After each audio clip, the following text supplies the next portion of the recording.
Pilot স্কুলের মায়া বাকি মানে যে স্কুলের কি হবে স্যার যাও এবার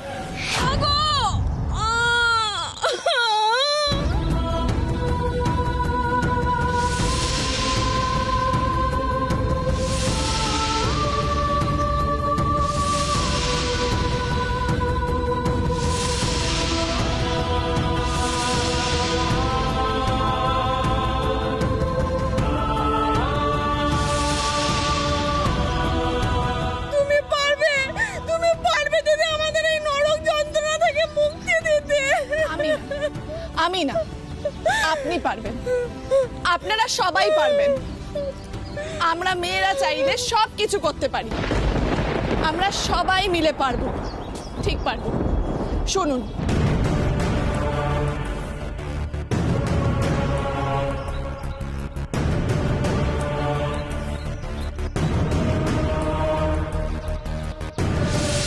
আমারও স্বামী আছে, শ্বশুর শাশুড়ি ননদ সবাইকে নিয়ে আমার বাস। আমিও আপনাদের মতোই একজন, শুধু আমি যেভাবে বলেছি সেভাবে আপনারা প্রস্তুত থাকবেন। মনের জোর কিন্তু একদম হারাবেন না। আমি সন্ধেবেলা আবার আসবো।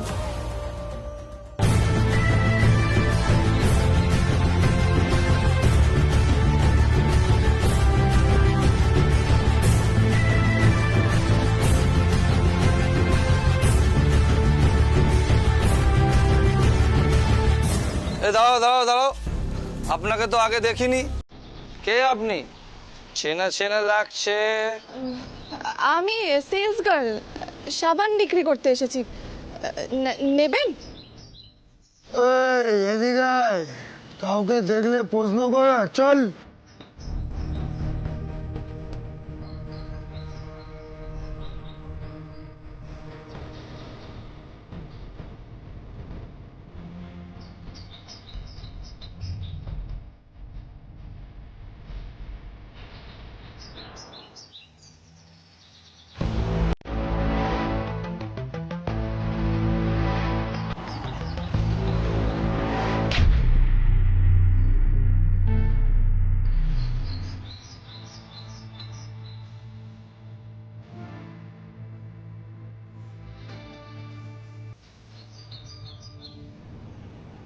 এই back back back back back back.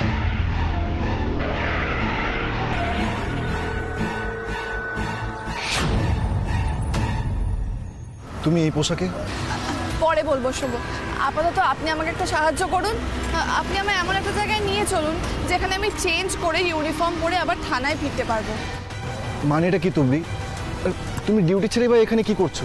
এসব কথা বলার এখন সময় নেই, আপনি প্লিজ আমাকে তাড়াতাড়ি নিয়ে চলুন। এসো।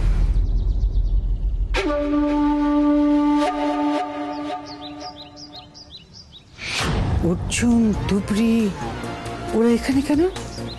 তুবড়ি আবার এই পোশাকে? আশ্চর্য, ওর তো এখন ডিউটি আওয়ার্স।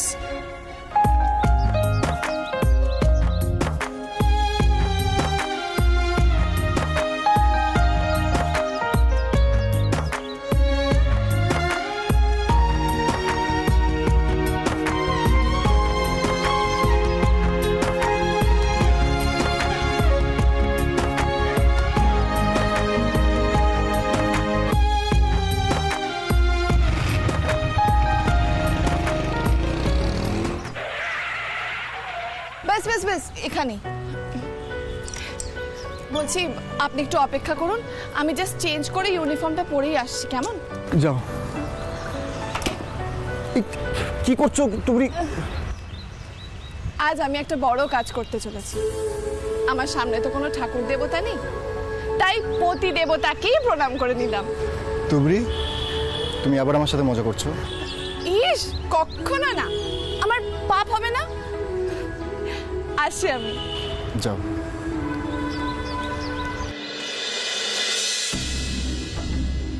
এখনো আসছে না কেন অর্জুন? আশ্চর্য।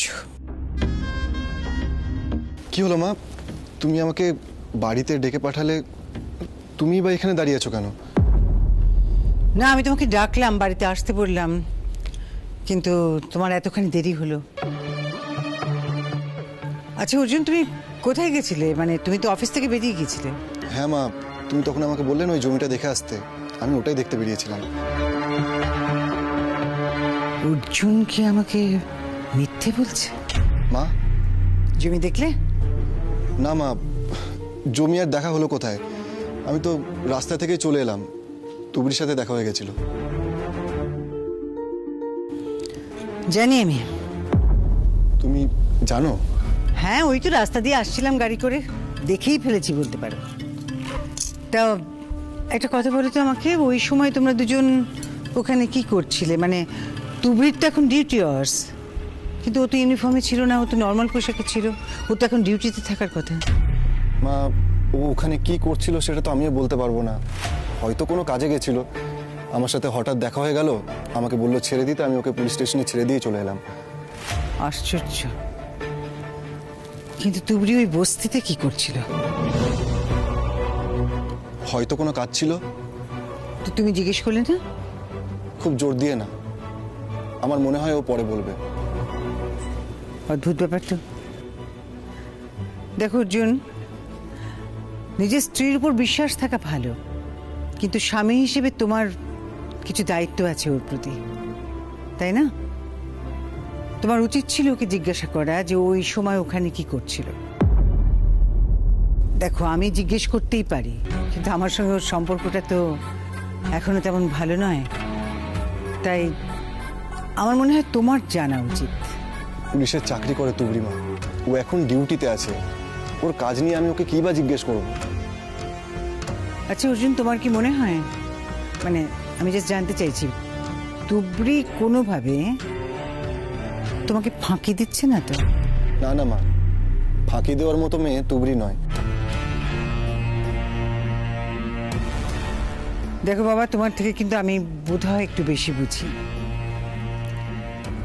আমার মনে হয় কিরকম যে এই যে এতখানি সময় তুমি ওকে থানায় ড্রপ করতে গেলে, ওর সঙ্গে এতক্ষণ কাটালে, অথচ ও তোমাকে একবারও বললো না যে ও কোন কাজে গিয়েছিল? বেশ তো, ও আসলে না হয় ওকে তুমি জিজ্ঞেস করে নিও। না না না, আমি কখনোই ওকে জিজ্ঞেস করবো না। আচ্ছা ঠিক আছে, এখন আমি আসি মা। ও হ্যাঁ মা, আমার ফিরতে একটু দেরি হবে, অনেক কাজ পড়ে গেছে।